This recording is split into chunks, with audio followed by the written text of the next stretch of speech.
You guys going to walk through today? Is that the plan? Yeah, walk through. We get a chance to get out. Had our meetings this morning. We will go out and have our activation period, get the guys moving a little bit, have a jog through, which is a little bit faster than a walk through. We'll get a couple periods of that so the guys can move around just a tad bit. And then we will slide into a normal version of a walk through, splits fields, which you're used to accustomed to seeing. To be able to do some of those things to get those guys acclimated, to get a feel for what our day looks like when we get into our normal D&D and some of those things. Are there challenges this week because it's Christmas? It's the same things you deal with every single year. Always the same challenges. When you get so accustomed to it in football that, you barely get a chance to really realize it's Christmas. Just normal behavior for us, I guess what you would say. With the Bucs losing on Monday night, obviously that changes a little bit for you guys, not everything, but any more juice from the guys knowing that now you're back in control of your own destiny? Not really. I think the guys are obviously excited with the genuine outcome of what happened in the game to put you back in a position to go out and finish the season how you wanted to finish it anyway and get a win and get a chance to qualify for postseason play. So, the normal juice that comes with that, the normal juice that's required to have the energy to play in this league, and like we talked about, man, playing significant ball this time of the year is always good. What was Kirk like last week to work with, and then how did he do running the scout team? He absolutely was outstanding. From the very beginning, we talked about the conversation that we had and him telling us he was going to be the best backup in the National Football League, and he absolutely followed it through by being very verbal in his meetings, being very hands-on with Mike, going out, running scout team, being able to be out there and do all the things that's necessary for us to get done. He looked great. He practiced great. He gave our defense a great look, obviously, allowed them to go play very fast and very well. Was able to give great feedback to his coaches, Mike, defense side of the ball. Him and Jimmy Lake have a very good relationship, so that was very good. When you say hands-on, what does that mean exactly? He's very, conscientious what you're thinking from the quarterback position. So within the game, he's able to go down and communicate things that you would want if you were the quarterback to get communicated to the O-line. He's able to communicate with Michael, with TJ, with DJ, all of those guys, just thinking about it, seeing it from his eyes. It was a little bit of a step back to what he had done before, just remember what he had done before in the process of that.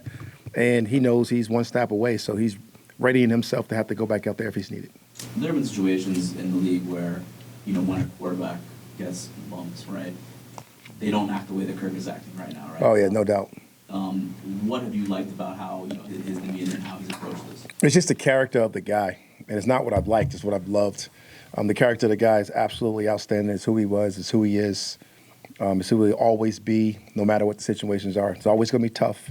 It's always going to be hard. And, you obviously have those general emotions that start off, but like how he handles everything is how he handles all the things that he does in life. So he's absolutely outstanding when it comes to that type of stuff. This is probably a premature question, but I'm going to ask it anyway. Would you like to see Kirk Cousins back in Atlanta Falcons uniform next year? You're exactly right. It's so premature. It'd be hard for me to tell you that I don't want to see Kirk Cousins. I love Kirk Cousins, everything about him. And so does this football team and who he is and what he's all about. Those things will come when we get to those moments. And then obviously, you don't know what's going to happen every single year. Every single year is different. They always are. They always are different things. But, Kirk Cousins just has no ill will in this building towards anybody or with anybody. So I love Kirk. In your experience, specifically maybe talking about Penix here, what kind of jump do you see in performance in your experience when a guy gets a game under his belt going into the second game? Obviously the challenges are different every single week. They present different challenges. Obviously I got to go all the way back to, being in the head coach role of seeing Josh Freeman in his first start, getting a big-time win versus Green Bay, and how he finished that year.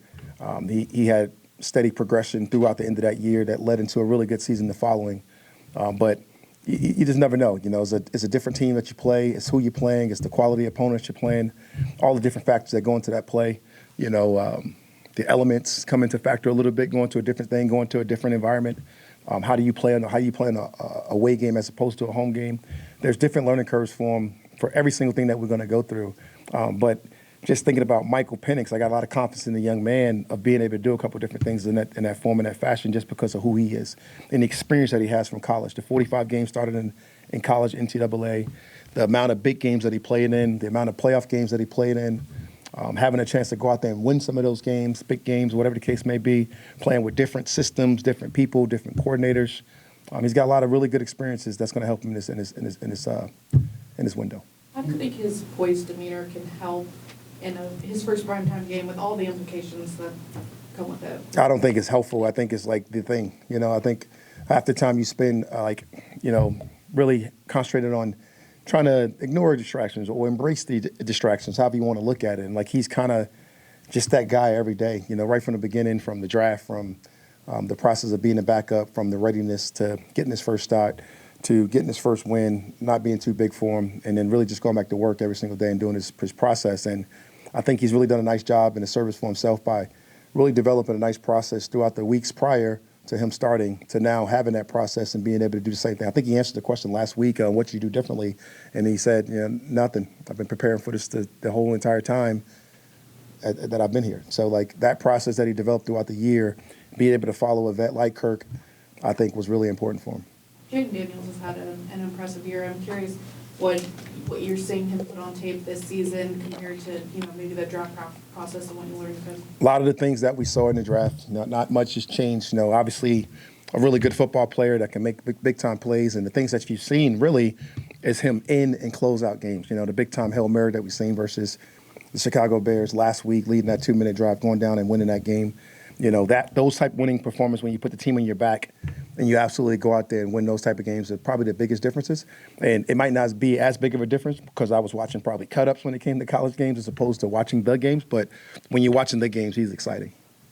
What are you seeing on film and in practice that maybe has helped this defense start getting home on pressure, things like that? It was kind of the things that we kind of had talked about. We had kind of talked about those things previously and talked about these guys were getting better throughout the course of the season. And it's just come to fruition since the bye where we actually got a chance to get home a couple of times. And I think it's about 16 times we've been able to get home. But more importantly, the amount of pressure and the amount of disruption we've caused up front, whether it be errant throws or or the ability to get interceptions or, like I said, getting home and getting the sacks. I think those things have just really come to fruition of what we were talking about earlier. I know we talked about it earlier when I was trying to tell you, like, I see really good things from our pass rush, and they're coming. And I know it's hard to say that when you don't have the production that you want when you're talking about Sundays, but now they're coming to Sundays, so now you guys get a chance to see them. Coach, what is your approach to coaching high-stakes, must-win games like the one on Sunday, your personal approach to that? I think it's the same. I think you go into it with the same mentality. I think they're all high stakes when you come to the National Football League. I don't think it's any different. We don't have any so to speak, cupcakes on the schedule. When you play in the National Football League, every game is a high-stake, high-value game. That's what makes the league so special, right? That's why people get a little nervous about adding, more games. They get a little nervous because the stakes get a little whatever different. But, I just think it's just the best, well-put-together league in professional sports. And, I think you got to treat them all the same with the high regard. Also, the Commanders' defense, particularly their front seven, has been a force this season. How do you neutralize your strengths offensively, especially given the importance of Penix in the run game? With DQ, you knew that the front seven would definitely be a key factor on what they do and how they get after the passer. He's been like that throughout his whole career, when he was at Seattle, when he was here, when he was at Dallas, and now moving that thing to Washington. It's what they really value. And really for us, it's about our front five and our guys that are in protection really holding up and straining a little bit extra in order to get those must-known pass situations off and be able to look those things down a barrel and make those plays because they're going to come. They know they're going to have pressure. They're going to do those things. They're going to cause significant violence, and we got ready to deal. There's been some ups and downs, obviously, this year, winning streaks, losing streak. Taking the ups and downs into consideration as we go down to 2 regular season games left, how fun is it to be in this position? Playoff mix, you fight for your life. You're in the driver's seat for division. Just how much fun are you having right now to still be talking playoffs at this time of year? You really just described everything and all the emotions. I think you wrote the article for me when you asked that, but it's definitely that. It's like the excitement, the fun, the energy, the juice. It's everything you talk about when you're in these moments, right? It's just like, hey, how do you play significant football at the end of the season? Everybody wants to be, 16-0. Just not the reality of the business that we live in, but the reality is that you fight, you put yourself in position to go out there and win your division, and you put yourself a chance to get yourself to qualify for extra play. And we're right in the mix of doing that, and we got to go do it and finish.